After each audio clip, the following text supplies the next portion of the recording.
உயிரோட இருக்கிறபடினால உனக்கு எல்லாமே நடக்கும். குமாரன் எப்படி படுக்கிறார்? குமாரன் உடையவன் ஜீவன் உடையவன்.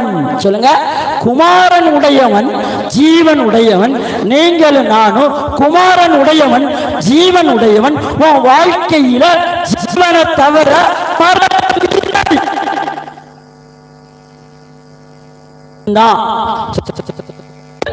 மட்டும்தான் என் வாழ்க்கையில உயிர்த்தெழுதல் மட்டும்தான். சொல்லுங்க, என் வாழ்க்கையில உயிர்த்தெழுதல் மட்டும்தான். மரணம் இல்லை, மரணம் இல்லை, மரணம் இல்லை, உயிர்த்தெழுதல் மட்டும்தான். என் இயேசு உயிரோடு இருக்கிறபடினா என் வாழ்க்கையில இழந்து போன எல்லாவற்றையும் அது நடக்கும், அது கைகூடி வரும். அதுதான் தேவனால் கூடாத காரியம் ஒன்றுமில்லை. அல்லேலூயா, அல்லேலூயா, அல்லேலூயா. ஐயா அது நடக்காதியா, அந்த இடம் உங்களுக்கு வராதியா, ஐயா அந்த இடத்துல பட்டா போட முடியாதியா, ஐயா அந்த இடத்துல உங்களுக்கு பத்திரம் எழுத முடியாதியா. எவையா சொன்னா நடக்குயா. என் ஆண்டவர் உயிர் உள்ளவர். மரித்து போனவன உயிரோட எழுப்பி கையெழுத்து போட்டு வாங்கிடுவாரு. நீ நினைச்சுக்கிட்டு இருக்கியா? வாடாரு அலெக்சி கல்லறைக்கு போகன்றுவாரு. அவன் எந்த கிழமை எந்த படுத்து கிடக்கான் வாம்பாரு. அப்பா அவன் தான்ப்பா. யார்? இந்த கிழமை தான் எல்லா சொத்தையும் மாற்றி மாற்றி எழுதி வச்சுட்டு செத்து தொலைச்சிட்டான். வாட போவோம் பாரு, எழுப்பிடுவாரு. அவனை கையெழுத்து போட்டு போலான்றுவாரு. அல்லேலூயா. அதனால நான் உயிர்த்தெழுதலும் ஜீவனுமாய் இருக்கிறேன், என்னை விசுவாசிக்கிறவன் மரித்தாலும் பிழைப்பான். அல்லேலூயா. இப்போ புரியுதா நம்ம ஆண்டவர் எப்படிப்பட்ட ஆண்டவர்னு? உன் விஷயம் மரித்து போன இருக்கும். ஐயா அது தொலைஞ்சு போச்சியா, அது இனி வராதியா நீ நினைக்க, ஆனா அது வரும். அல்லேலூயா. நான் சொல்றேன், ஸ்ட்ராங்கா சொல்றேன், தைரியமா சொல்றேன், வரும் வரும் வரும்.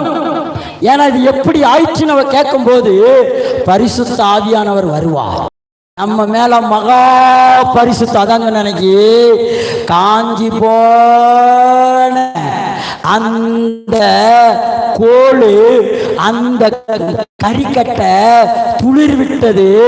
ஆரோரும் துளிர் விட்டு அடுத்து செடியா மாறி அடுத்து பூ பூத்து பூ பூத்து காய் காய்த்து அடுத்து கனியை கொண்டு வந்த அந்த பழைய உடன்படிக்கையிலேயே அப்படின்னா புதிய உடன்படிக்கையில நீ மகா பரிசுத்த ஸ்தலன்னு உன் ஆவியை குறித்து யூதாவுல 20வது வசனத்துல ஒன்ன குறிதி சொல்லியிருக்க.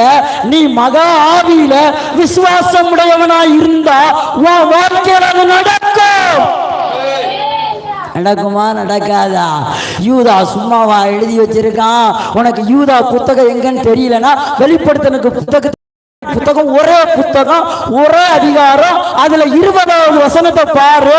உன் விசுவாசத்தை தேவன் ஆவியில வச்சிருக்கிறாரு. உன் ஆவியில நீ வரும் பொழுது, பரிசுத்த ஆவியில நீ நிரம்பும் பொழுது அது நடக்கும். பரிசுத்த ஆவியில 8 மணி நேரம் ஜெபத்துல வச்சிருக்கேன். இந்த வாரம் 8 மணி நேரம் ஜெபம். என்ன பண்ணும்? டெய்லி கேலண்டர் ஒன்று வாங்கி போடு, மந்த்லி கேலண்டர். ஆமாம், மந்த்லி கேலண்டர் ஒன்று வாங்கி போடு. ஆமாம். அவ பாருங்க என்ன நடக்கு. நமக்கு தேவன் கொடுத்திருக்கிறாரு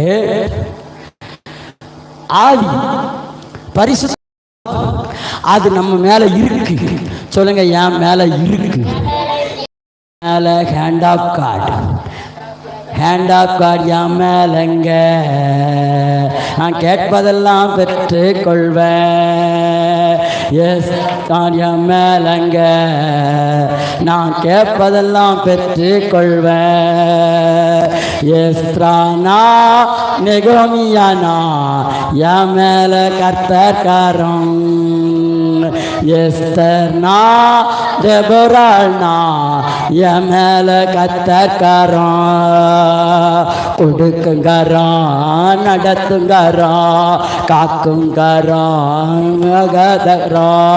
கொடுக்குங்காரம், துங்கரம், காக்குங்கரம், லகாதக்கரம். அந்த கேண்டா காரியம் மேலங்க. நான் கேட்பதெல்லாம் பெற்றுக்கொள்வேன். நான் சொல்றேன், நீ காதுல கேட்க பத்தியா?